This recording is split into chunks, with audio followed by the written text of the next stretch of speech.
Assalamualaikum. This is Dr. Hasan. As I promised, before starting hematology chapter from Rafiullah, ठीक है, for FCPS part 1, we have to know about different processes which occurs in our body, that is hemostasis and clotting cascades, ठीक है ना.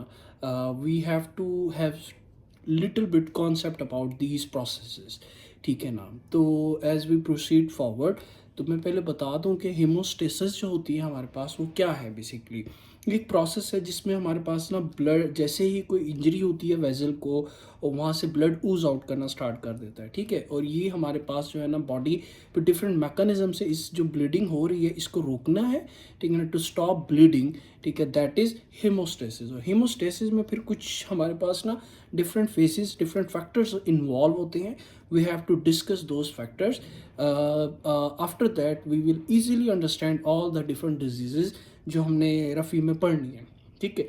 तो सबसे पहले क्या होगा? ऑब्वियसली ब्लड वेसल को इंजरी होगी. यस, ये हमारे पास ब्लड वेसल है, दिस इज ब्लड वेसल, ये उसकी एंडोथीलियम है, ठीक है ना, दैट इज बेसमेंट मेम्ब्रेन. तो ब्लड वेसल की इंजरी हुई, जैसे ही इंजरी होती है, ठीक है, सबसे पहला प्रोसेस जो इमीडिएट रिस्पांस है ना हमारे पास, वो होता है हमारे पास वेजोस्पाज्म. क्या होगा? वेजोस्पाज्म, कि हमारी ब्लड वेसल जो है ना स्पाज्म कर जाएगी, ठीक है ना, कॉन्स्ट्रिक्ट कर जाएगी. क्यों कॉन्स्ट्रिक्ट करती है? कौन कराता है इसको कॉन्स्ट्रिक्ट? डिफरेंट फैक्टर्स होते हैं, ठीक है ना. वो फैक्टर्स इसको कॉन्स्ट्रिक्शन करा रहे हैं ब्लड वेसल को. फ़ायदा क्या है, सिग्निफिकेंस क्या है ब्लड वेसल के कॉन्स्ट्रिक्ट करने की, ठीक है ना. जैसे ही हमारी ब्लड वेसल डैमेज होती है तो वेसल हमारी स्पैज़म में आ जाती है, जिसकी वजह से ब्लड जो है ना वहाँ से पास करना रुक जाता है, ठीक है. ऑब्वियसली ब्लड नहीं आएगा तो जो कट एरिया है वहाँ से ऊजिंग भी स्टॉप हो जाएगी. Very brilliant. अल्लाह मैंने कितना जो है ना हमारा अच्छा सिस्टम और अच्छा निज़ाम रखा हुआ बॉडी का ना. तो हम देखते हैं वेजो कॉन्स्ट्रिक्शन कैसे हो रही है. वेजो कॉन्स्ट्रिक्शन या वेजोस्पाज्म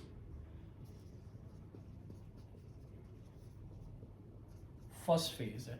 अब मैंने बताया कि डिफरेंट फैक्टर्स जो है ना वो इन्वॉल्व होते हैं. फैक्टर्स आते कहाँ से? जैसे ही हमारी एंडोथीलियम डैमेज होगी ना, इस एरिया के सेल्स भी डैमेज होते हैं, ठीक है. These cells start to release different local factors in which there is number one prostaglandin, then thromboxane A2, serotonin, also noradrenaline. These are the factors which involve in spasm of this blood vessel. Number one prostaglandin, number two हमारे पास thromboxane A2. This thromboxane A2 is basically involved. Initially it vasoconstrict the vessel, and in the late stage it aggregate the platelets. जो platelet plug बनेगा ना यहाँ पे हमारा second phase में, उन platelet को एग्रीगेट करने में भी हेल्प करती है, ठीक है. थ्रोम्बोक्सिन A2 हो गया. फिर हमारे पास क्या नाम है, सेरोटोनिन भी आ जाता है, और हमारे पास नॉरएड्रेनालिन भी आ जाता है, और डिफरेंट फैक्टर्स भी आ जाते हैं. The important factor is this prostaglandin, thromboxane A2. क्या किया इन्होंने? वेजोस्पाज्म करा दी, ठीक है. वेजोस्पाज्म हो गई यहाँ पे, ठीक है. ब्लड हमारी कॉन्स्ट्रिक्ट हो गई, वेसल हमारी कॉन्स्ट्रिक्ट हो गई, जिसकी वजह से जो ब्लड फ्लो था यहाँ से वो डिक्रीज कर गया, ठीक है. और यहाँ से ब्लड ओजिंग आउट जो होगी स्टॉप हो जाएगी. Very brilliant thing happens in our body very immediately, even immediately after the cut of this vessel. Okay, ये था हमारे पास पहला फेज कि vasoconstriction. What happen next, ठीक है ना. अब यहाँ पे हमारे पास प्लेटलेट, हमारे प्लाज्मा में डिफरेंट सेल होते हैं, RBC, WBCs, प्लेटलेट्स, ठीक है ना. These platelet starts to form a platelet plug. एक लाइट टेम्परेरी सा प्लग बना देता है विच स्टॉप ब्लीडिंग्स, ठीक है ना. We will see how this plug form. Next phase is platelet plug. Okay, very easy to remember. Platelet plug. अच्छा, जो हमारी इसमें एक चीज़ समझने वाली है, जो हमारी वेसल डैमेज होती है ना, ठीक है. After damage of this vessel endothelium, यहाँ से हमारा एक कोलेजन, वी नो दैट कि कोलेजन बेसमेंट मेम्ब्रेन में कोलेजन पड़ा हुआ होता है, ठीक है.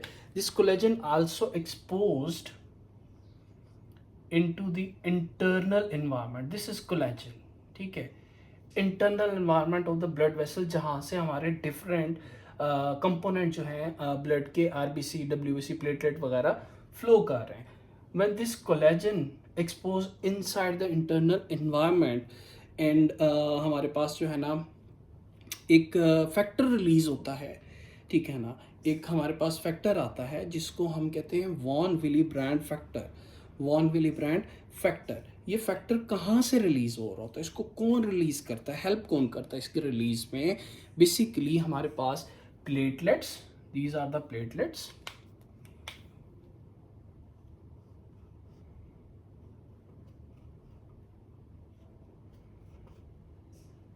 These are the platelets and this endothelium.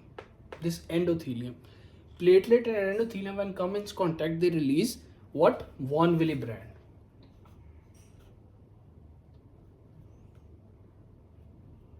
factor. इस वॉन विलीब्रेंड फैक्टर का फ़ायदा क्या होता है, ठीक है ना. इसका मेन जो है इसका मेन जो काम है, मेन फंक्शन है, वो क्या है. Basically we know this collagen is negatively charged. This collagen is negatively charged. Very important thing to understand. This collagen is very negatively charged. Also, this platelet is also negatively charged. So, try to understand this thing here. Try to understand this thing here. This platelet is negatively charged, and the collagen which exposed inside the internal environment. Collagen is basically protein. Proteins are negatively charged. We all know that. तो normally अगर देखे बंदा normal logic लड़ाए तो negative negative propels each other ना, तो ये एक दूसरे को प्रोपेल करेंगे. Then how will this platelet plug will form here. Here comes the von Willebrand factor. What this factor do? This factor attaches platelet to the this endothelium, ठीक है ना. ऐसे एक तरफ से कोलेजन को, एक तरफ से प्लेटलेट को पकड़ के ऐसे ब्रिजिंग के तौर पे एक्ट कर रहा होता है, ठीक है. to help to form a platelet plug, initial plug, temporary plug. तो ये जो हमारे पास प्लेटलेट हैं यहाँ पे जाके फिर ऐसे अटैच्ड हो जाते हैं. एक प्लेटलेट अटैच होता है, ठीक है, वो फर्दर फिर आगे जो है ना एक कैस्केड स्टार्ट कर दो. डिफरेंट हमारे पास प्लेटलेट जो है ना यहाँ पे आके प्लग बनाना स्टार्ट कर देते हैं, ठीक है. और टेम्परेरीली हल्का सा हमारे पास जो है ना ब्लीडिंग को स्टॉप कर देते हैं. कौन हेल्प करता है हमारे पास इस चीज़ को रोकने के लिए?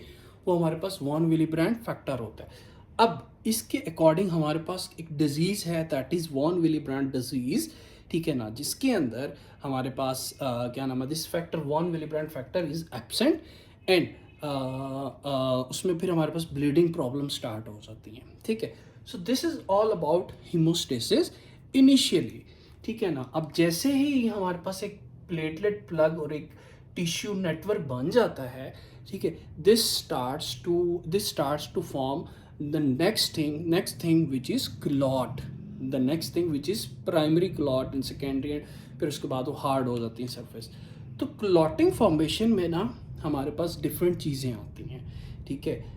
सबसे पहले जो है मैं डिस्क्राइब कर दूँ कि प्लेटलेट प्लग का मैश बन गया यहाँ पे, ठीक है. उसके बाद हमारे ब्लड के अंदर कुछ फैक्टर्स होते हैं, क्लॉटिंग फैक्टर कहते हैं जिसको. जब वो इसके साथ एक्सपोज होंगे तो हमारे दो जो है ना क्या नाम है पाथवे इनिशिएट कर देते हैं, दैट इज कोगुलेशन या क्लॉटिंग कैस्केड जिसको बोलते हैं, ठीक है. In this video I want to explain what happen after a blood vessel is damaged. In next video I will explain about extrinsic and intrinsic pathway. Okay, thank you.